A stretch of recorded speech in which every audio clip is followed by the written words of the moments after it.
Hi friends, പുതിയൊരു വീഡിയോയിലേക്ക് ഏവർക്കും സ്വാഗതം. ഇന്നലത്തെ ആ ഡേഞ്ചറസ് ആയിട്ടുള്ള ആ പാതയിൽ നിന്ന് എങ്ങനെയൊക്കെയോ കഷ്ടിച്ച് രക്ഷപ്പെട്ട് നമ്മൾ ബാനിഹാൾ എന്ന് പറഞ്ഞ ടൗണിലെത്തി. അവിടെ ഇന്നലെ താമസിച്ച ഈ ഹോട്ടലാണ് കാണുന്നത്. ഹോട്ടൽ മേപ്പിൾ എന്നാണ് പേര്. ജമ്മു കാശ്മീർ ടൂറിസം ഡെവലപ്മെൻറ്റ് കോർപ്പറേഷൻ്റെ ഒരു റെസ്റ്റ് ഹൗസാണിത്.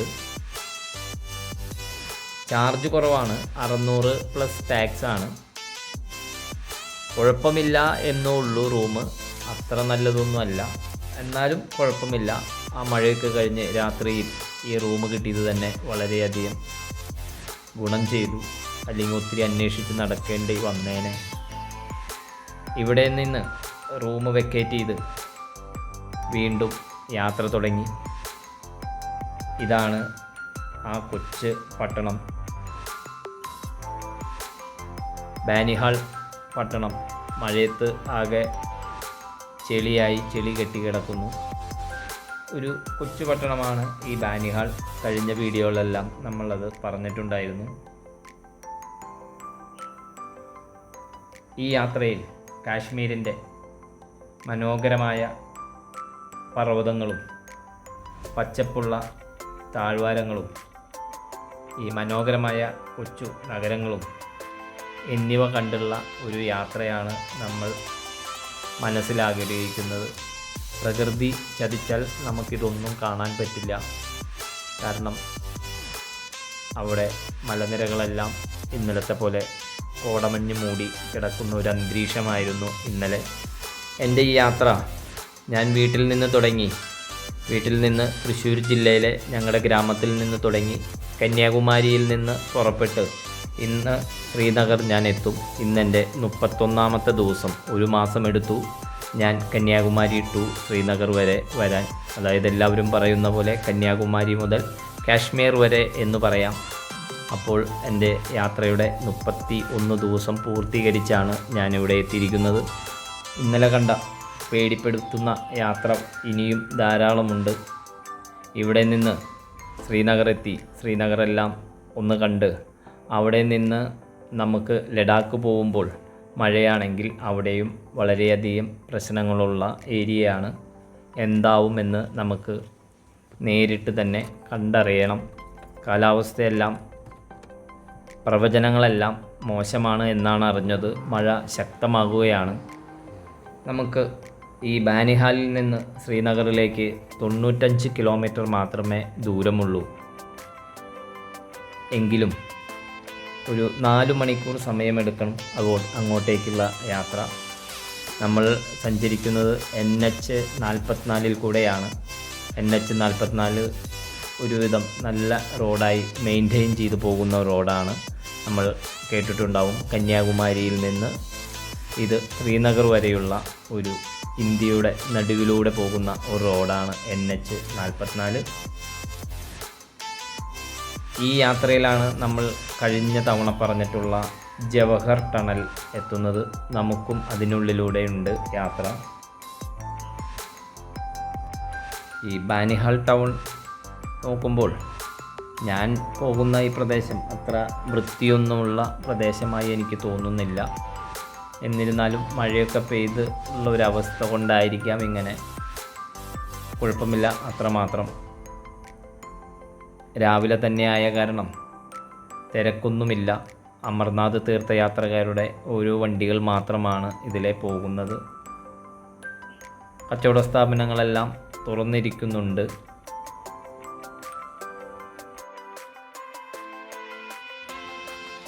ബാനിഹാൾ കഴിഞ്ഞാൽ അടുത്തൊരു ചെറിയ പട്ടണമാണ് അനന്ത്നാഗ് എന്നറിയപ്പെടുന്നത്.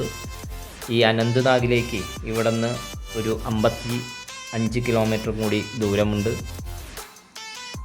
അവിടെ നിന്ന് ശ്രീനഗറിലേക്കും ഉള്ള യാത്രയാണ് നമ്മുടേത്. ഈ ശ്രീനഗറിൽ നിന്ന് ഒരു 15 കിലോമീറ്റർ അടുത്തായി ഒരു പാമ്പോർ എന്ന് പറഞ്ഞ ഒരു ചെറിയൊരു പട്ടണമുണ്ട്. ഇത് ഒത്തിരി പ്രശസ്തിയാർജിച്ച ഒരു പുഷ്പത്തിൻ്റെ നാടും കൂടിയാണ്. നമ്മളെല്ലാം കേട്ടിട്ടുണ്ടാവും സാഫ്രോൺ, അതായത് കുങ്കുമ കൃഷിയുടെ ഇന്ത്യയിലെ ഏറ്റവും അധികം ഉൽപ്പാദിപ്പിക്കുന്ന, ലോകത്തിലെ തന്നെ ഏറ്റവും നല്ല കുങ്കുമം വിളവെടുക്കുന്ന, ചുവപ്പ് കുങ്കുമം വിളവെടുക്കുന്ന, ഉൽപ്പാദിപ്പിക്കുന്ന ഒരു ഏരിയ കൂടിയാണ് ഈ പാമ്പോർ. ഇതിൻ്റെ വിളവെടുപ്പ് ഒക്ടോബർ മുതൽ നവംബർ വരെയാണ്. ഈ പാമ്പോർ എന്ന് പറഞ്ഞ ഈ കൊച്ചു പട്ടണം വളരെയധികം ടൂറിസ്റ്റുകളെ ആകർഷിക്കുന്ന ഒരിടം കൂടിയാണ്. അതുപോലെ തന്നെ പഹൽഗാമും വളരെയധികം ടൂറിസ്റ്റുകളെ ആകർഷിക്കുന്ന ഒരു പട്ടണം തന്നെയാണ്. അനന്ത്നാഗിൽ നിന്ന് 45 കിലോമീറ്റർ അകലെയായി ലിഡാർ നദിയുടെ തീരത്ത് 7200 അടി ഉയരത്തിലാണ് ഈ താഴ്വാരം സ്ഥിതി ചെയ്യുന്നത്. ഈ പഹൽഗാമിൽ നിന്നാണ് നമ്മൾ നേരത്തെ പറഞ്ഞ അമർനാഥ് തീർത്ഥയാത്രയുടെ ബേസ് ക്യാമ്പ്. നമ്മൾ ഏതായാലും ആ വഴിയിലൂടെയുള്ള യാത്രയുണ്ട്, അപ്പോൾ കൂടുതലായി വിശദമായി പറയാം. ഈ കാണുന്നത് ഈ ബാനിഹാളിൻ്റെ ഈ പട്ടണത്തിൻ്റെ ചില പ്രദേശങ്ങളും അതുപോലെ തന്നെ ബസ് സ്റ്റാൻഡും എല്ലാമാണ് ഈ കാണുന്നത്. നമ്മൾ ഈ യാത്രയിലുടനീളം കനത്ത സെക്യൂരിറ്റി ഉണ്ട്. വഴിനീളെ ചെക്കിങ്ങും വളരെയധികം കൂടുതലായി ഉണ്ട്. CRPF ജവാന്മാരെ എല്ലാ ഭാഗത്തും ഈ അമർനാഥ് തീർത്ഥയാത്ര കാരണം വിന്യസിച്ചിട്ടുമുണ്ട്. നമ്മൾ ഇവിടെ ചെറുതായി വഴി തെറ്റി. ഇതിലെയല്ല നമ്മൾ പോകേണ്ട വഴി, അപ്പുറത്തെ കൂടെ ആയിരുന്നു. ഞാൻ ഈ വഴിയിൽ കാണുന്ന ഈ ചേട്ടനുമായി സംസാരിച്ച് വീണ്ടും അപ്പുറത്തെ കൂടെ വരണം. ഈ ശ്രീനഗറിലേക്ക് അടുക്കുന്തോറും നമ്മുടെ ഗൂഗിൾ മാപ്പൊക്കെ തെറ്റിച്ചാണ് വഴികൾ പറയുന്നത്, അല്ലെങ്കിൽ അത് തെറ്റുന്നുണ്ട്. അവർ പറയുന്ന ഡയറക്ഷനിലേക്ക് നമ്മൾ വണ്ടി എടുക്കുമ്പോൾ എന്താണ് കാരണമെന്നറിയില്ല. ഞാൻ അവിടെ നിന്ന് മെല്ലെ വീണ്ടും തിരിച്ച് ആ യഥാർത്ഥ വഴിയിലേക്കുള്ള റൂട്ടിലേക്കാണ് മടങ്ങുന്നത്.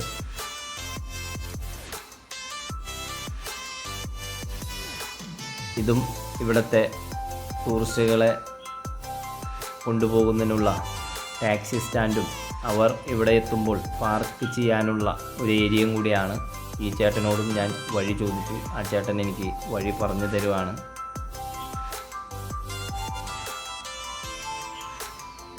വീണ്ടും അവിടെ നിന്ന് ഇവിടെയും ഒത്തിരി പേർ ആയുധധാരികളായ CRPF ജവാന്മാരെല്ലാം ഇവിടെ നിൽക്കുന്നുണ്ട്. ഇതാണ് ഇവിടുത്തെ സ്റ്റാൻഡ്. ബസ് സ്റ്റാൻഡും ഈ ടെമ്പോ ട്രാവലറും എല്ലാം ഇവിടെ നിർത്തുന്നു. അതുപോലെ തന്നെ ടൂറിസ്റ്റുകളുടെ വണ്ടികളും ഇവിടെ നിർത്തുന്നു. ഈ പ്രദേശത്താണ് എല്ലാ വാഹനങ്ങളും റെസ്റ്റ് ചെയ്യുന്ന ഈ പ്രദേശം. ഇവിടെ നിന്ന് അടുത്ത് തന്നെയാണ് നമ്മൾ നേരത്തെ പറഞ്ഞ ആ ജവഹർലാൽ നെഹ്റുവിൻ്റെ പേരിൽ അറിയപ്പെടുന്ന ആ ടണൽ ആരംഭിക്കുന്നത്. നമുക്കും ആ ടണലിലേക്കൂടെ യാത്ര ചെയ്യേണ്ടതായുണ്ട്. ഈ ബാനിഹാൾ എന്ന് പറയുന്ന ഈ ടൗണിൽ നിന്ന് തൊട്ടടുത്ത ക്വാസികുണ്ട് എന്ന സ്ഥലത്തേക്ക് ഈ ടണൽ കടന്നാൽ നമുക്കെത്താം. ഈ ടണലിന് 2.5 കിലോമീറ്റർ ദൂരമാണുള്ളത്. പക്ഷേ ഈ ടണൽ വന്നതോടുകൂടി നമുക്ക് ഈ മലയോരത്തുള്ള നല്ല ദൃശ്യങ്ങളെ കണ്ട് താഴ്വാരങ്ങളെ കണ്ടുള്ള യാത്ര നമുക്ക് ദൃശ്യമാകുന്നില്ല. അതിലെ ഇപ്പോൾ വാഹനങ്ങൾ കടത്തിവിടുന്നില്ല. ഇത് അതിശൈത്യകാലത്ത് മഞ്ഞു മൂടിക്കിടക്കുന്ന താഴ്വാരയായ കാരണമാണ് ഇതിലെ തന്നെ ഒരു ടണൽ ആരംഭിക്കാനുള്ള ടണൽ തുറന്നത്. അതുകൊണ്ട് നമ്മൾ ഈ പാസേജ് കടന്ന് കുറച്ചും കൂടി ദൂരം കഴിഞ്ഞാൽ വീണ്ടും നമ്മൾ ടണലിലേക്ക് പ്രവേശിക്കുകയാണ്. നമ്മൾ ടണലിലേക്ക് പ്രവേശിച്ചു. ഇനിയുള്ള യാത്ര നമ്മുടെ ഈ ടണലിലൂടെയാണ്. 2.5 കിലോമീറ്ററാണ് ഈ ടണലിലേക്കൂടെയുള്ള യാത്ര. നമ്മൾ ശ്യാമപ്രസാദ് മുഖർജി ടണൽ കണ്ട പോലെ അത്ര വലിയ ടണലൊന്നുമല്ല, അത്ര വലിയ നല്ല രീതിയിലുള്ള ഒരു സെറ്റിങ്സ് ഒന്നല്ല. എന്നിരുന്നാലും ഒരു പാറ തുരന്ന് ഉണ്ടാക്കിയ ടണൽ അല്ല എന്ന് തോന്നുന്നു. കോൺക്രീറ്റും കൊണ്ടൊരു മൊത്തം താഴത്തും സൈഡിലും മുകളിലുമെല്ലാം കോൺക്രീറ്റ് കൊണ്ട് ഉണ്ടാക്കിയ പ്രതലം കൂടി ഉണ്ടാക്കിയിരിക്കുന്ന ഒരു ടണൽ പോലെയാണ്. നമ്മുടെ നാട്ടിൽ കുതിരാൻ, തൃശ്ശൂർ ജില്ലയിലെ കുതിരാൻ ടണൽ മൊത്തവും പാറ ഡ്രെഡ്ജ് ചെയ്ത് ഉണ്ടാക്കിയ ഒരു ടണലാണ്. പക്ഷേ ഇത് കാണുമ്പോൾ നമുക്ക് പാറ എവിടെയും കാണാൻ പറ്റുന്നില്ല. ഇതെങ്ങനെയായിരിക്കും ഇവിടെ നിർമ്മിക്കേണ്ടത്? കാരണം ഹിമാലയം പർവ്വതനിരകൾക്ക് ഉറപ്പ് കുറവുള്ള പ്രതലമായതിനാൽ ഇടിഞ്ഞു വീഴാനുള്ള സാധ്യത കൂടുതലായിരിക്കുന്നത് കൊണ്ടായിരിക്കാം ഇങ്ങനെ കോൺക്രീറ്റ് കൊണ്ട് മാത്രം കവറിങ് ചെയ്തിട്ടുള്ള ഒരു ടണലിൽ കൂടെയാണ് നമ്മൾ സഞ്ചരിക്കുന്നത്.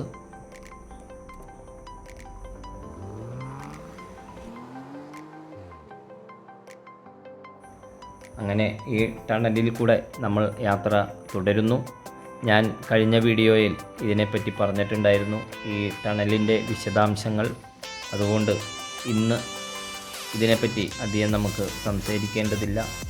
കുറച്ച് ദൂരമേ ഉള്ളൂ. നമ്മൾ കുറച്ചും കൂടിയും കഴിഞ്ഞാൽ അപ്പുറം സൈഡിലേക്ക് എത്തും.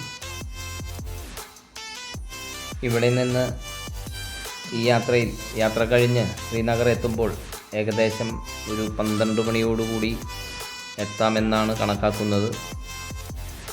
12 മണിക്ക് അവിടെ എത്തിയാൽ ദാൽ തടാകവും ശ്രീനഗറിൻ്റെ എല്ലാ ഏരിയകളിലും കൂടെയും ബുള്ളറ്റ് ഓടിച്ച് അവർ ജനങ്ങൾ താമസിക്കുന്ന പ്രദേശങ്ങളിലൂടെ റെസിഡൻസ് ഏരിയയിൽ കൂടെയെല്ലാം സഞ്ചരിക്കണമെന്നാണ് ഞാൻ കരുതുന്നത്. ഇപ്പോൾ ടൂറിസ്റ്റുകൾ കുറവായതിനാൽ ഈ മഴയെല്ലാം കാരണവും, പ്രത്യേകിച്ച് താഴത്തെല്ലാം ഈ ഹൈവേ അടച്ചിട്ടിരിക്കുന്ന കാരണവും ടൂറിസ്റ്റുകൾ വളരെയധികം കുറവായതിനാൽ റൂമിന് ശ്രീനഗറിൽ ചാർജ് അധികം ഉണ്ടാവില്ല എന്ന് കരുതുന്നു. അല്ലെങ്കിൽ ടൂറിസ്റ്റ് സീസണിൻ്റെ സമയത്ത് ഇവിടെയെല്ലാം റൂമുകൾക്ക് ചാർജ് കൂടുതലാണ്. ചാർജ് കൂടുതലായാലും എനിക്ക് കുഴപ്പമില്ല, എൻ്റെ കയ്യിൽ ടെൻറ്റുണ്ട്. ഏതെങ്കിലും താഴ്വാരങ്ങളിൽ ഇനി ധൈര്യമായി നമുക്ക് ടെൻ്റ് അടിക്കാം. ഇവിടെയെല്ലാം നമ്മുടെ CRPF ജവാന്മാരുടെ കനത്ത കാവലിലാണ് ഇപ്പോൾ കാശ്മീരും പരിസരവും മൊത്തം. ഈ പ്രത്യേകിച്ച് അമർനാഥ് തീർത്ഥയാത്ര നടക്കുന്നത് കാരണം എല്ലാ പ്രദേശത്തും വളരെയധികം ടൈറ്റ് സെക്യൂരിറ്റിയാണ്. CRPF ജവാന്മാർ എല്ലാ സൈഡുകളിലും 2 പേർ വീതം അങ്ങോട്ടും ഇങ്ങോട്ടും പുറംതിരിഞ്ഞ് പാടത്തും വരമ്പത്തും റോഡിന് സൈഡിലും ആപ്പിൾ തോട്ടങ്ങളിലും അതുപോലെ ചാലുകളുടെ പ്രദേശത്തും ഇതേ ഇവിടെ കാണാം നമുക്ക് നിൽക്കുന്നത്. NH 44 വരുന്ന ചെറിയ റോഡുകൾ വന്നു ചേരുന്ന ഇടങ്ങളിലും എല്ലാം തന്നെ, അതുപോലെ തന്നെ ഒരു അപ്പുറത്തെ സൈഡ് അവിടെ ശ്രീനഗർ പാത അടച്ചിട്ടിരിക്കുന്ന കാരണം ട്രക്കുകളെല്ലാം ആ സൈഡിൽ പിടിച്ചിട്ടിരിക്കുകയാണ്. ഞാനിങ്ങോട്ട് വരുമ്പോൾ കുറച്ച് 2 വീലറുകളും ഈ പ്രദേശത്തിലുള്ള നിവാസികളുടെ വണ്ടികളും മാത്രമാണ് ഇങ്ങോട്ട് പോകുന്നത്. നമുക്ക് ശ്രദ്ധിച്ചാലറിയാം, നമ്മുടെ വലതുവശം മുഴുവൻ ട്രക്കുകളെ അവിടെ പിടിച്ചിട്ടിരിക്കുകയാണ്. 1-2 ദിവസമായി അവർ അവിടെ പാർക്ക് ചെയ്തിരിക്കുന്നു. ട്രക്ക് ഓടിക്കുന്ന ഡ്രൈവർമാരുടെ അവരുടെ യാത്രയും ജീവിതവും വളരെയധികം ദുസ്സഹമാണ്. ഇങ്ങനെ ഓരോ സ്ഥലത്തും 1-2 ദിവസമെല്ലാം ഇങ്ങനെ ബ്ലോക്കിൽ കിടക്കേണ്ടി വരും. ഇവിടെയെല്ലാം റോഡ് പണി ആരംഭിച്ചിട്ടുണ്ട്. NH 44 ഒന്നും കൂടി നല്ല രീതിയിൽ ചില തോടുകളുടെ മുകളിൽ കൂടിയൊക്കെ പുതിയ പാലങ്ങളെല്ലാം ഉണ്ടാക്കാനുള്ള ഗർഡറുകൾ വെച്ച് പിടിപ്പിച്ചിട്ടുണ്ട്. അപ്പോൾ അടുത്ത പ്രാവശ്യം നമുക്ക് വരുമ്പോൾ അതിൻ്റെ മുകളിൽ കൂടി പോകാം. നമ്മൾ ഈ സഞ്ചരിക്കുന്ന റോഡിലെല്ലാം തന്നെ കവചിത വാഹനങ്ങൾ കാണാം. ഇപ്പോൾ തന്നെ ഒരു കവചിത വാഹനം അങ്ങോട്ട് കടന്നുപോയി. ഈ കവചിത വാഹനത്തിൻ്റെ മുകളിലും ജവാന്മാർ തൂക്ക് ഏന്തി സുരക്ഷ ഒരുക്കുന്നുണ്ട്. ഇവിടെയും ഈ സൈഡിലും ട്രക്കുകളെല്ലാം വരിയായി നിർത്തിയിട്ടിരിക്കുന്നുണ്ട്. ഇവിടെയും കാണാം കവചിത വാഹനം. ഇതെല്ലാം ഈ സീസണിൽ നമ്മുടെ അവിടെ ശബരിമല മണ്ഡലകാല സീസൺ പോലെ ഇവിടെ ഈ അമർനാഥ് സീസൺ ഒരു 45 ദിവസം മാത്രമുള്ള ഒരു സീസണാണ്. ഈ സമയത്താണ് ഇവിടെ തീർത്ഥയാത്ര നടത്തുന്നത്. ഈ ജൂലൈ ഓഗസ്റ്റ് മാസം മാസങ്ങളിലാണ് ഈ അമർനാഥ് തീർത്ഥയാത്ര നടത്തുന്ന കാലഘട്ടം. ഈ കാലഘട്ടത്തിൽ തന്നെയാണ് ഇവിടെ മൺസൂൺ. അതുകൊണ്ട് എല്ലാ കൊല്ലവും നമ്മൾ പേപ്പറിലെല്ലാം വായിക്കാറുണ്ട്, അല്ലെങ്കിൽ പത്രമാധ്യമങ്ങളിലും ദൃശ്യമാധ്യമങ്ങളിലെല്ലാം നമ്മൾ കേൾക്കാറുള്ളതാണ്. ഇവിടെ ഏത് സമയം വേണമെങ്കിലും പ്രശ്നങ്ങൾ അതുപോലെ പ്രകൃതി ദുരന്തങ്ങളെല്ലാം ഉണ്ടാവുന്ന ഒരു പ്രദേശം കൂടിയാണ്. ഇവിടെയുമുണ്ട് ഒരു കവചിത വാഹനം. മൊത്തം റോഡിൻ്റെ ഡിവൈഡേഴ്സിലും മണൽ ചാക്കുകളൊക്കെ കട്ടിയിട്ട് അതിലും ഈ ജവാന്മാർ സുരക്ഷയൊരുക്കുന്നുണ്ട്. എന്തിനെയോ അവർ പേടിക്കുന്നു, എന്തോ സജ്ജരായാണ് അവർ നമുക്ക് ഇതുപോലെ സെക്യൂരിറ്റി തരുന്നത്. റോഡിലൂടെയും കവചിത വാഹനങ്ങളിൽ അവർ റോന്തു ചുറ്റുന്നുണ്ട്. അവർ അങ്ങനെ സജ്ജരായി എന്തിനേയും നേരിടാൻ, രാജ്യത്തെ അക്രമകാരികളിൽ നിന്ന് രക്ഷിക്കാൻ തയ്യാറായാണ് ഇവിടെ അവർ നിൽക്കുന്നത്. ഈ കവചിത വാഹനങ്ങളിലെ സഞ്ചരിക്കുന്ന കവചിത വാഹനങ്ങളുടെ ഓരോ സ്ഥലങ്ങളിലും അത് പാർക്ക് ചെയ്ത് അതിൻ്റെ മുകളിൽ തോക്കേന്തിയാണ് അവർ ഇരിക്കുന്നത്. അങ്ങനെ ജവാന്മാർ നമ്മളെ മൊത്തത്തിൽ പേടിപ്പെടുത്തുന്ന ഒരു അന്തരീക്ഷത്തിലൂടെയാണ് ഇവിടെയെല്ലാം വഴിനീളെ കാണാം. നമ്മളും പേടിച്ച് ഒരു അന്തരീക്ഷത്തിലൂടെയാണ് പോകുന്നത്. ഒന്ന് കാലാവസ്ഥ, രണ്ട് ഈ തൂക്കുംകുഴൽ നമ്മൾ മലയാളികൾ പ്രത്യേകിച്ച് അധികം കണ്ടിട്ടില്ലാത്ത കാരണം ഒരു പേടി വേറെയുമുണ്ട്. 2 ദിവസമായി ശക്തമായ മഴ പെയ്യുന്നത് കാരണം അമർനാഥ് തീർത്ഥയാത്ര നിർത്തിവെച്ചിരിക്കുന്നു എന്നാണ് ഇപ്പോൾ റിപ്പോർട്ടുകൾ വന്നിരിക്കുന്നത്. അതുകൊണ്ട് അവർ യാത്ര എവിടെയാണോ നിർത്തിവെച്ചിരിക്കുന്നത് ആ പ്രദേശത്ത് തന്നെ അവരെ താമസിപ്പിച്ച് ഇവിടെ ഒരു ജവാൻ നമ്മളെ റെഡ് കൊടി കാണിച്ച് ഒരു സൈഡിലേക്ക് ഒതുക്കാൻ പറയുന്നുണ്ട്. നമ്മൾ ഇവിടെ ഒതുക്കി നമ്മുടെ കാര്യങ്ങളെല്ലാം ചോദിച്ച് മനസ്സിലാക്കി ചെക്ക് ചെയ്താണ് വിടുകയുള്ളൂ. അല്ലെങ്കിൽ അവിടെ നിന്ന് ഒരു ഗ്രൂപ്പ് അമർനാഥ് തീർത്ഥാടനം കഴിഞ്ഞു വരുന്ന ഒരു ഗ്രൂപ്പിനെ കടത്തിവിട്ടതിന് ശേഷമേ നമ്മളെ കടത്തിവിടുകയുള്ളൂ. അതിനുവേണ്ടി ഇവിടെ തടഞ്ഞു നിർത്തിയിട്ടുണ്ട്. അവർ വന്ന് ചോദിക്കുമ്പോൾ അറിയാം. പ്രശ്നമൊന്നുമില്ലെങ്കിൽ നമ്മളെയൊക്കെ നോക്കി അവർ വീണ്ടും കടത്തിവിട്ടിരിക്കുകയാണ്. അങ്ങനെ നമ്മൾ വീണ്ടും യാത്ര തുടങ്ങുകയാണ്. ഈ റോഡ് ശ്രദ്ധിച്ചാൽ ഒരു പ്രത്യേകതയുണ്ട്. ഈ റോഡ് ഒരു എയർ സ്ട്രിപ്പാണ്. സൂക്ഷിച്ച് നോക്കിയാൽ മനസ്സിലാവും. വലിയ ഡിവൈഡേഴ്സും, ആ ഡിവൈഡേഴ്സിന് വരകൾ മാത്രമാണല്ലോ ഉള്ളത്. അവിടെ ഡിവൈഡേഴ്സ് ഇല്ല വലിയ വീതിയിൽ. ഇതാണ് നമ്മൾ കുറച്ച് കൊല്ലങ്ങൾക്ക് മുമ്പ് ശ്രീനഗറിനടുത്ത് ഹൈവേയിൽ NH-44 യുദ്ധവിമാനങ്ങൾ മിറാഷും മിഗുമെല്ലാം ഇറങ്ങിയെന്ന് നമ്മൾ പത്രങ്ങളിലെല്ലാം വായിച്ചിരിക്കുന്ന റോഡാണിത്. ഇത് കുറേ ദൂരങ്ങളുണ്ട്. എന്തെങ്കിലും യുദ്ധമോ മറ്റോ ഉണ്ടായാൽ, ശത്രുരാജ്യങ്ങൾ നമ്മുടെ എയർപോർട്ടുകൾ തകർത്താൽ, ഇങ്ങനെയുള്ള റോഡുകളിൽ ആവശ്യഘട്ടങ്ങളിൽ ഇറങ്ങുന്നതിന് വേണ്ടിയാണ് ഇങ്ങനെ നമ്മൾ പല സ്ഥലങ്ങളിലും ഇങ്ങനെ റോഡുകൾ വളരെ റൺവേ പോലെ ഉണ്ടാക്കിയിട്ടിരിക്കുന്നത്. വളരെ ദൂരം ഇങ്ങനെ ഉണ്ടാക്കിയിട്ടിട്ടുണ്ട്.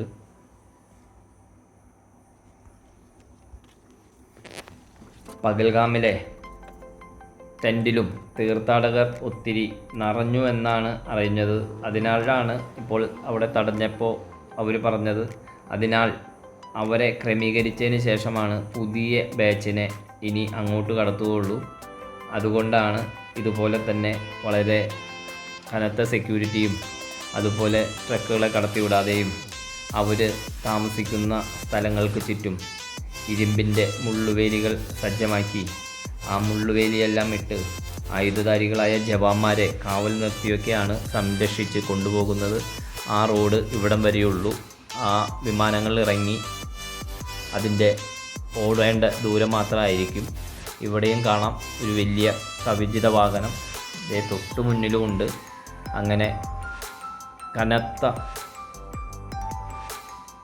ജാഗ്രതയോടുകൂടി കനത്ത സെക്യൂരിറ്റിയോടുകൂടിയാണ് ഈ യാത്ര. ഇപ്പോഴും പല സ്ഥലത്തും ജമ്മു ശ്രീനഗർ പാത തുറന്നിട്ടില്ല എന്നാണ് അറിയാൻ സാധിച്ചത്. ഞാൻ കഷ്ടിച്ച് രക്ഷപ്പെട്ട് ശ്രീനഗറിലേക്ക് എത്തിയതാണ്.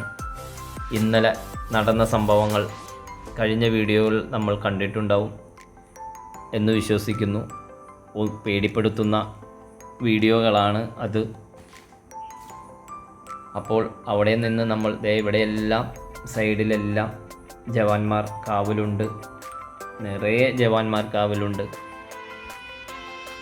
ഈ അനന്ത്നാഗ് നിന്ന് 45 കിലോമീറ്റർ അകലെ ലിഡാർ നദിയുടെ തീരത്ത് 7700 അടി ഉയരത്തിലാണ് ഈ പകൽഗാം ഗ്രാമം. അവിടെ നിന്ന് 16 കിലോമീറ്ററും കൂടി അകലെയാണ് ഈ ചന്ദൻവാരി എന്ന സ്ഥലത്താണ് അമർനാഥ് തീർത്ഥാടകരുടെ എല്ലാ കൊല്ലവും ലക്ഷക്കണക്കിന് പേരെ എത്തുന്ന ഒരു സ്ഥലം. അപ്പോൾ കൂടുതൽ വിവരങ്ങൾ നമുക്ക് അവിടെ എത്തുമ്പോൾ പറയാം.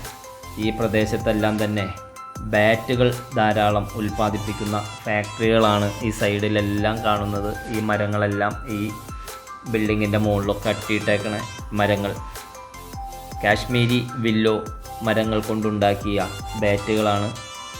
ലോകോത്തര ബാറ്റുകളിൽ അറിയപ്പെടുന്ന കാശ്മീരി വില്ലോ ട്രീ, ഇതിൻ്റെ തടിയിൽ നിന്നാണ് ഈ ക്രിക്കറ്റ് ബാറ്റുകൾ ഉണ്ടാക്കുന്നത്. ഇവിടെയെല്ലാം അടക്കി വെച്ചിട്ടുണ്ട്. ഈ ബിൽഡിങ്ങിൻ്റെ മുകളിലും ഈ സൈഡുകളിലും ഇപ്പുറത്തും ഇതൊക്കെ അട്ടിയിട്ട് വെച്ചിരിക്കുന്നത് ഈ ബുള്ളറ്റുമേ കൂടി ആയ കാരണം, ഈ യാത്രയായ കാരണം ഇത് സൂക്ഷിച്ചു നോക്കിയാലാണ് നമുക്ക് മനസ്സിലാവുള്ളൂ. ഇന്നലെയും ഇന്നും യാത്ര മാത്രമുള്ളൂ. നമുക്ക് ഇതിനിടയിൽ ഡെസ്റ്റിനേഷനുകളൊന്നുമില്ല. ഞാൻ നേരത്തെ തന്നെ ഇവിടെ ഒന്ന് നിർത്തി ഒരു പട്ടാളക്കാരനോട് ചോദിച്ചു, ഉൾഭാഗത്താണ് പെട്രോൾ പമ്പ്, അവിടെ നിന്ന് പോയി പെട്രോൾ അടിച്ചോട്ടെ എന്ന് ചോദിച്ചപ്പോൾ ആ പ്രദേശം ഉൾഭാഗങ്ങളൊന്നെല്ലാം കാണാമല്ലോ എന്ന് വിചാരിച്ചിട്ടാണ് അവരെന്നെ സർവീസ് റൂട്ടിലേക്ക് കടത്തിവിട്ടില്ല.